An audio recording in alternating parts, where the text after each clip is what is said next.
Well, oh my goodness, welcome to this Wednesday walkabout on a very, very busy today.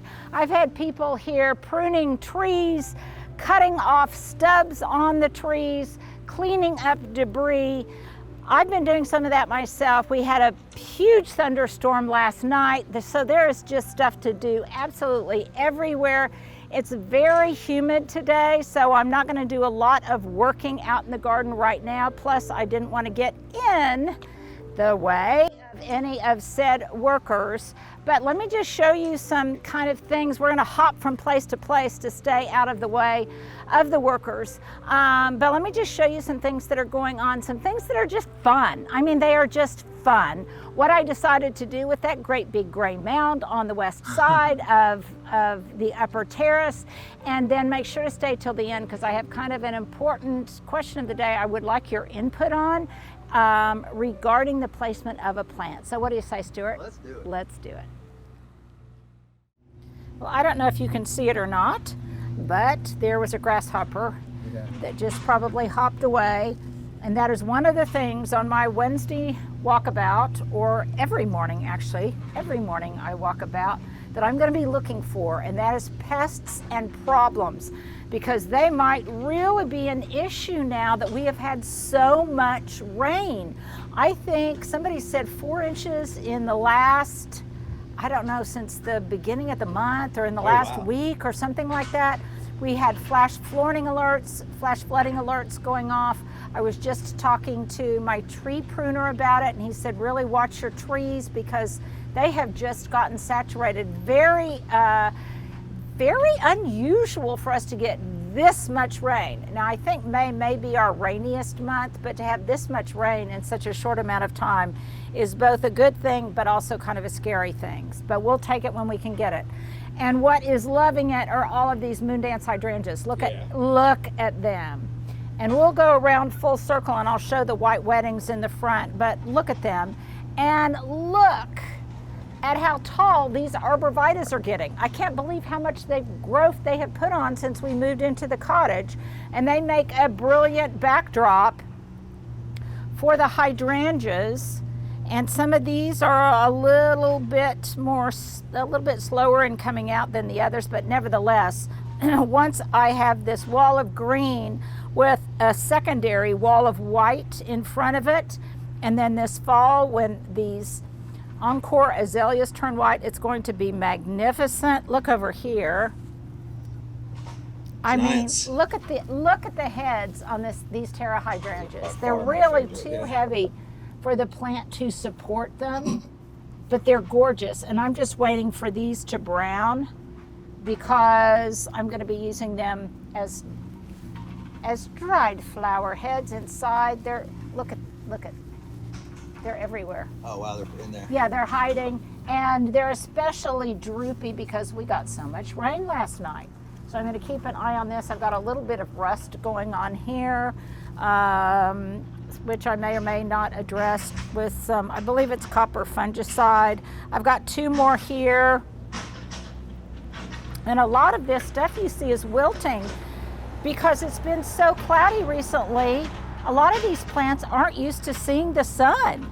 And so they need sunglasses in and of themselves.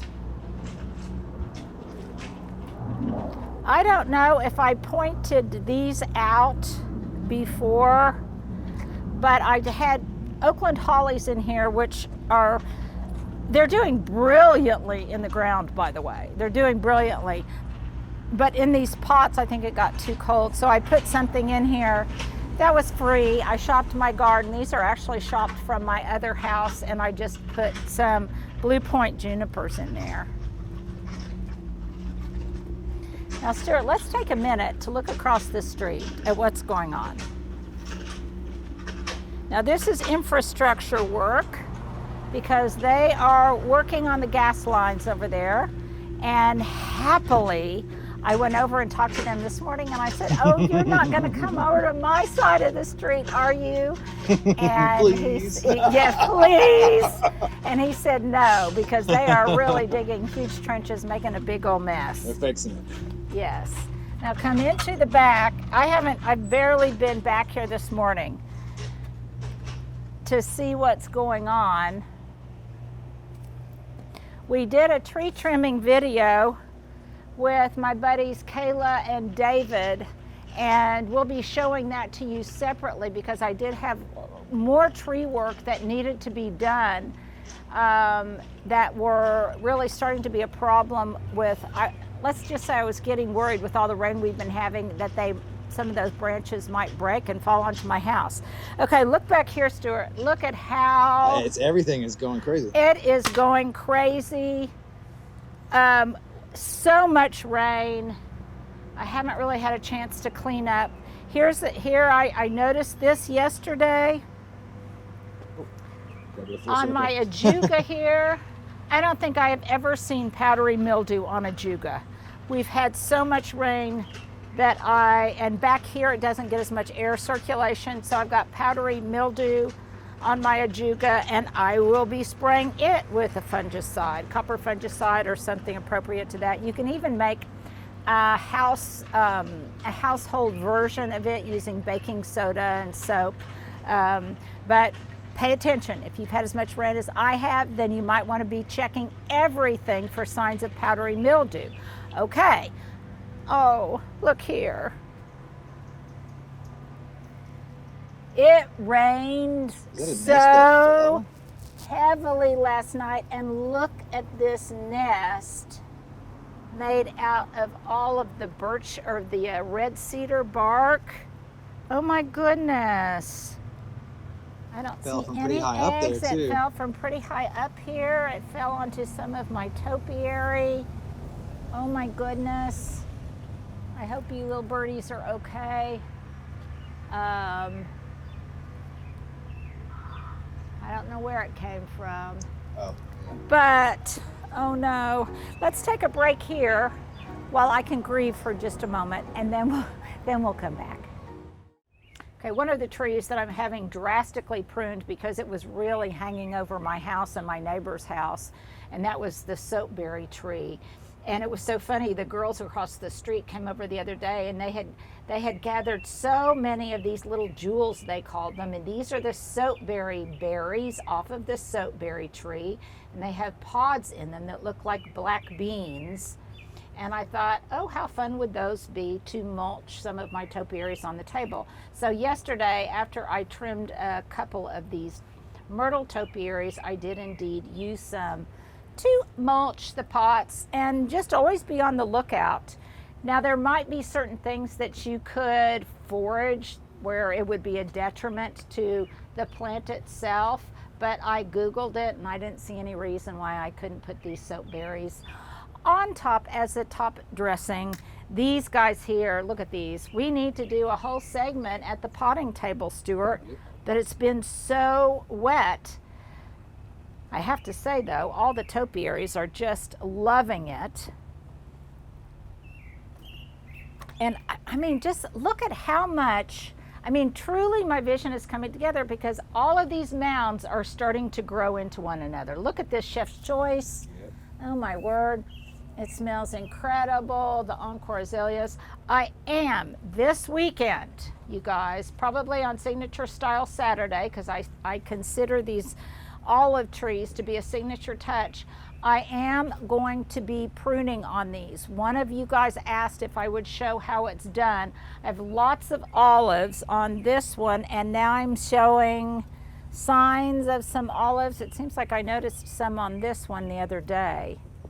Boy, there is a nice breeze. Yeah, that feels really good. Yeah, back here, there's a nice breeze in the shade and the sun. It's kind of steamy. I planted a bunch of herbs that I got at Bricks from my friend Jen. I planted a bunch of herbs in here, some thyme, some basil, some sage, spicy glow basil, just lots of things. I'll probably be harvesting this little bit of Swiss chard pretty soon, and I'm also going to be harvesting all of this parsley because I'm going to make a big batch of tabbouleh today. Johnny's been asking for it. And over here, you may recall in my seeding trough up front, Stuart, I had all sorts of baby boxwood basils. Yep. Well, they grew up, and now I have transplanted them in here. So I've got boxwood basil, I have purple ball basil. All of Nasturtium. these are basils in here. Isn't this nasturtium? Yes, well played. Boom. Yeah, I've got some nasturtium here. They're finally getting enough sun. I made a note in my journal that early on in the season, this corner doesn't get enough sun. And here, it will get late afternoon sun, especially when the sun decides to return. So it should be fun. I can never have enough basil. I have noticed that in my search for everything in kind of red and golden or just, let's say, warm tones for back here, a lot of my reds and corals kind of aren't matching, but that's okay. I think they're still fine.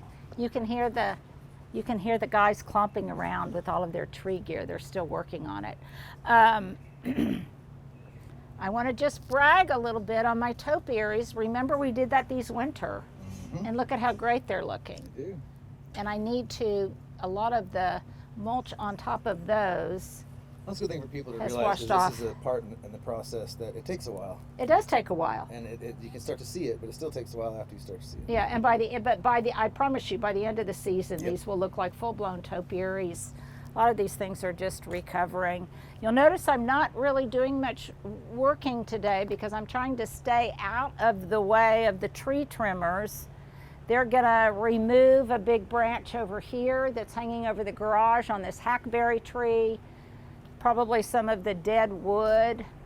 They have also, I think a number of you mentioned it, I don't know, I had a number of stubs on these red cedar trees over here, and they removed those. Oh, they already did, huh? Yeah, and I've got clean cuts over there. The Annabelle I was about to say hydrangeas. they're shining in this image. Yeah, Right now. hi Hannah. The Annabelle hydrangeas are going crazy. And this is a perfect time if you're wanting to make more to do that layering thing like I did down there. No doubt that is probably already sending out roots. So this whole area will look brilliant with Annabelle hydrangeas. And it's a little bit, well, there's just debris everywhere.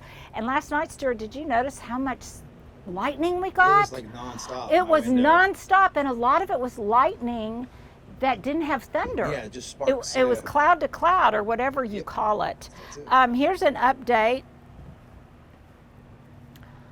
on these begonias. Remember when we took cuttings of these begonias, Stuart? And I planted the cuttings in here. So I took cuttings off of this, I love the dual colors. yeah, this big one. So they're happy. Oh wow, underneath is so neat. It's like a whole different plant. Mm-hmm. And all of these little coconut, I mean, they were just doing nothing. And look at how big they are now. it's a reversible plant. Yeah. So what I'm gonna do next is I'm gonna come back in here and I'm gonna do lots of pruning. It's still gonna be in the 80s. I think it gets up to 90 something today, but for the next week it's gonna be about in the 80s. So I'm gonna do one last prune, I think, and I am really gonna get all of these boxwood balls shaped. I'm gonna get them perfectly spherical. I'll be doing lots of deadheading back here. I planted my tomatoes. My Akita dahlias are coming up. I've got some orange zinnias that are coming up. The figgies, I've showed you guys these before, but things have just grown exponentially overnight. What's this guy again? Which guy? That is some kind of Artemisia, and I don't know what kind. That was a Oh, gift. that's the one. Yeah, that's the one you don't know. That's right. But I love it. Let me see if it's Looks cool. fragrant. Let's see if it's fragrant. Doesn't really have much fragrance, but that would be good as cut flower material. And look at the pancake arborvitaes. They were kind of complaining for a while, but boy, they have loved this rain. And they look great. So that's kind of just what's going on back here. Look at all of these mushrooms, Stuart. This is how much rain we've had in our compacted store. Yeah, That is a lot. yeah, just tons. I love how this happens. The spores just get blown. And this Yeah, just But you know what Wow, I'm that is thrilled so about? rainy in one area. I want you guys to notice that as much rain as we got last night and that we've had, as evidenced by the fact that there's still some water droplets in different places that you can see on the foliage in my trays, you will notice back here that despite my heavy clay soil, there is no standing water anywhere. And that thrills me. That was always a problem at the other house, but we addressed some drainage issues here. So there's no water problems at all, no standing water, and that thrills me no end. Okay, let's shift and let's go to the front yard. Okay, things are kind of cattywampus over here. Hubs has been enjoying his hammock, though lately it's kind of been hit or miss because we've had so much rain, but this is still kind of in the way because of his hammock. And I want to answer some questions too. A lot of you asked about my composter, and I've got it hidden over here. And I was so jealous when a number of you said that you have municipal composting. Oh, wow. And yeah, see, look at all.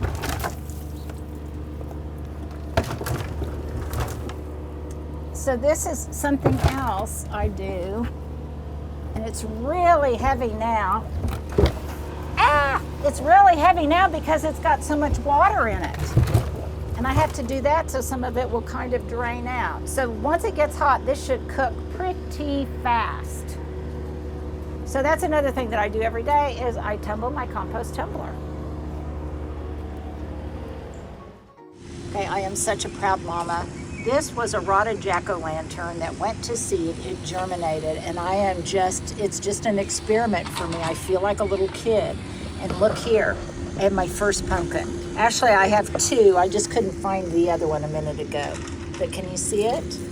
Oh, there it is. There it is. Isn't it so cute?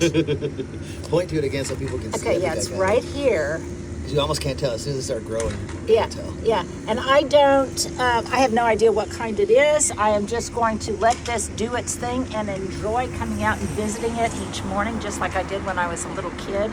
And see what happens. I'll try to train it up on here. We'll remove probably a lot of the leaves, anything that gets buggy. And I've actually been Googling and looking for different tips. And here was one of the tips, and we will just see if this is true or not. So in a video that I watched, it said, if you have too many male flowers, and typically when a pumpkin starts doing its thing, you'll get a lot of male flowers at first and not many female flowers, which are what turns into pumpkins. Well, one video that I watched said if you pinch off, like I did here, if you pinch off the male flower, then a female flower will emerge from that same space. Okay, now look here. We'll see if this is true, but I pinched that male flower off there, and look, I think it's making a baby pumpkin. Yes, it is. So I may try it with some other ones. I'm gonna have to mark which ones I have pinched, but I think that's kind of exciting, and I mean, nothing makes me happier than seeing that little curly thing there. Like I say, I just feel like a kindergartner again. Okay, so I showed you my tip, but I haven't showed Leah the baby pumpkin. She'll probably start crying. Leah, come here. Okay, look, I have two. We are the proud mother. I'm the proud mother. Look. Oh my god. Isn't that so cute? Okay, so there's one. Cute. And then we have a real baby Oh my god. a real baby right there. I think I have a third one someplace, but I've lost it. I need to. That one? How do you know when it's one? Huh? Is that one or no? Well, this could be a male flower because a male flower doesn't look like a little pumpkin when it comes out. So, yeah, and they So fall off. cute. And they fall off. Oh my god. I know, isn't it so cute? Nine And you know months, what? we'll have pumpkin. It just is so fun because it just gives me a kick whenever I come out in the morning. So how long until we have a full pumpkin? I What don't the know. gestation I period? I do not know. I do not know, since I don't even know what kind of pumpkin it is. Oh. All I know is that this makes me inordinately happy. And it's like a little friend. I come out here and I can visit it because it grows so fast that, I mean, whenever I come out here, it's like 3 feet taller, and eventually it'll get buggy and it'll start to consume. But now, while it's well-mannered and healthy and happy, it's just a joyful thing. I haven't seen any of the kiddos on my street lately to show it to them. But you're kind of like a kid. Okay, let's look at a couple of other things.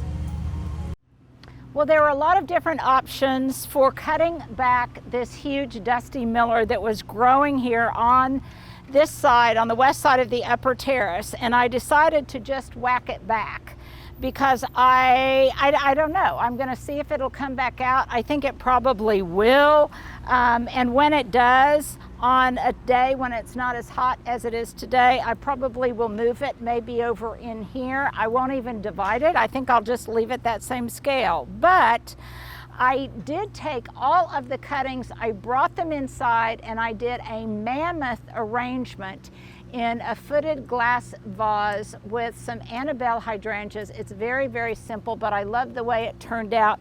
Stuart, let's put a picture of it right here so you guys can see what it looks like. Maybe later we'll do a coffee corner moment. But now, because this mass is gone, I think it does a couple of different things. One, it looks more in scale, or will look more in scale. I'll probably pop in some seasonal color there, but the other thing it does is it doesn't detract from the glorious sweep of white wedding hydrangeas, and they do look glorious. Now here's a tip, you guys. So I noticed over in here,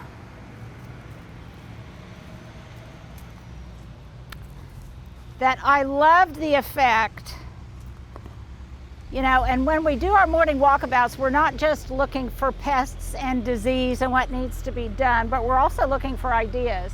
And I love the way over in here in this corner, I didn't even see the blue till I got over yeah, how beautiful the purple or blue hydrangeas look.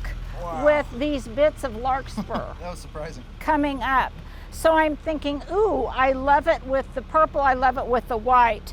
So when I take some of when I cut back some of the larkspur seedlings, here's what I'm going to do. So, and I don't have any of my pruners with me. There's been so much going on here today, you guys,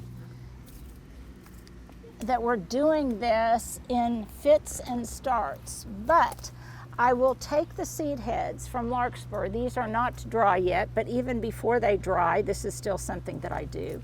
And since I want the larkspur to start filling in the foreground next year, this year there was no larkspur over in here, but I definitely want some. So I'm taking some of the seed heads, and you can see where I've tossed some here already, Stuart. Can you see these larkspur seed heads? I've been super shaky because I'm Yeah. trying to bounce around the... Sorry, okay, That's my over fault. here. Yeah. Okay, so I'm just going to throw more of these down.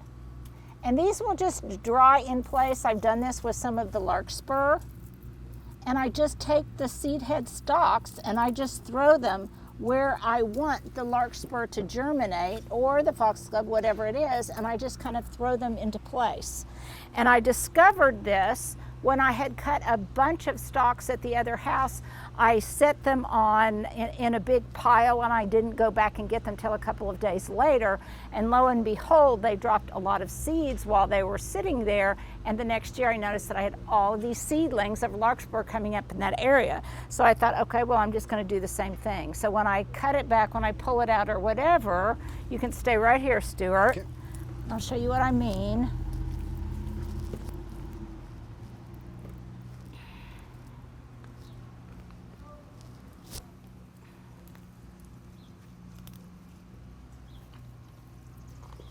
This is also another thing to do when my composter is kind of full. The tree guys were saying bye. Oh, bye guys. Thank you so much. Be safe. Stay cool. Oh, that's Oh, great. it looks incredible. Looks incredible. Thank you. Thanks, Hannah. This is what I mean, we've got a lot going on today. So I just pull them out and then I'll just kind of toss them there. Let nature do it. This is in, yeah, let nature do it. This is in an area you really don't see. It'll kind of mulch the ground, and I don't have to then take it back and put it in the trash or put it in the composter. So I just kind of toss it there. So that's a way. You can see I've done the same thing here with some more foxglove.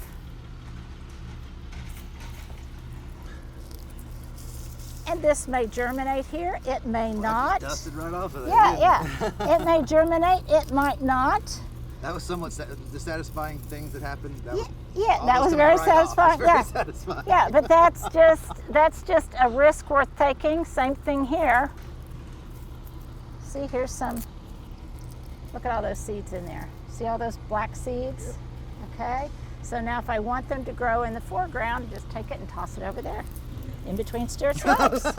In between Stuart's legs. 2 rocks here. Okay, so that's something that I've been wanting to do.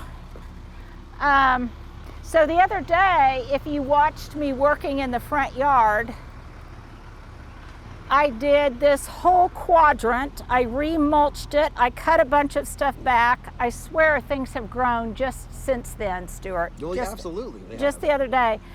And I never made it to that part because it started raining. That candy butterfly is 10 times Yeah, better. the butterfly candy is just incredible. Look here, you were wondering why you said, oh, it's not as dark purple over there as it was last year. And I said, that's because that was a different variety. That was a little lavender. This is little grape. Yeah, And that's that purple. yeah, and it's deeper purplier. Purplier, it's purplier. But all of these now will get twice as large as they probably are now. There is nothing to impede the growth of their size because I've cut back everything else that was surrounding them. They're getting plenty of sun. I've got dahlias in here. I've got all sorts of things. Look at this wonderful stand of zinnias that I've got in there. There's all sorts of them. And those all came back from seed. So when those come out, that'll be wonderful. I did want to show you guys, this is that Husker's red penstemon or the penstemon. Oh, yeah. And normally by now I've cut back the seed head, but I like the way that looks. I love the textural contribution to the garden so much and how it looks with the remaining larkspur that I've just decided to leave it in place, and it also makes a great cut flower. So I think it's going to be really spectacular when some of this tall phlox comes into bloom. I've got some hot red kapow phlox that will come into bloom, and with the zinnias too, yeah, kapow phlox. And with the zinnias, I think that's going to be really, really beautiful. Kapow, it reminds me of those old Batman. That's exactly what I was going to say. Those old Batman shows. Bam. Okay, and then there's one last thing that I want to point out to you, and it leads me to my question of the day.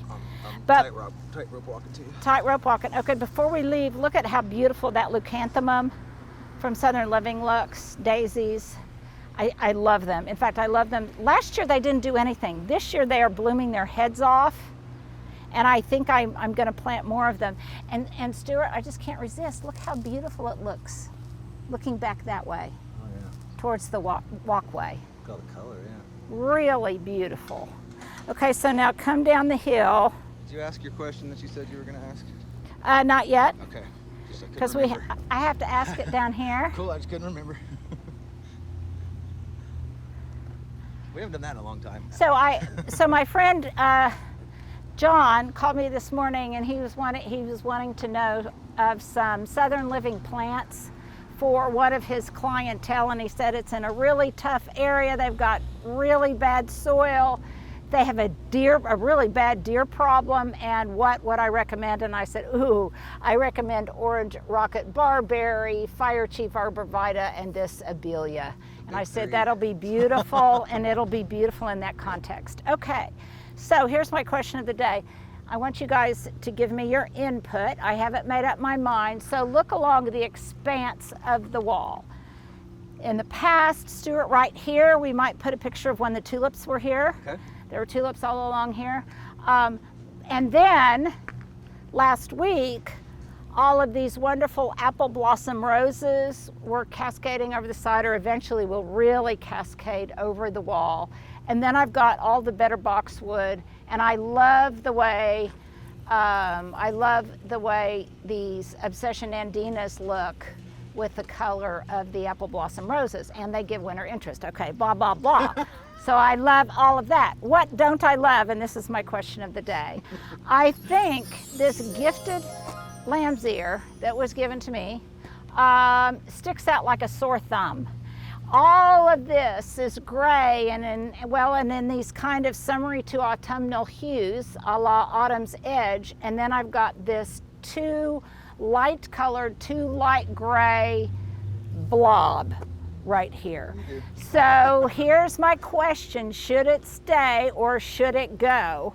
Because I'm thinking it should go, and I don't know where it will relocate, but I'm thinking it needs to go. And then I may just put in relocate one more of the better boxwood right here and call it a day. It also kind of obstructs the view from what's above it. I could cut all of these back, but I don't know. It's just not doing it for me. So let me know what you think, and if I do move it, where you would suggest that I move it. So that's my question of the day.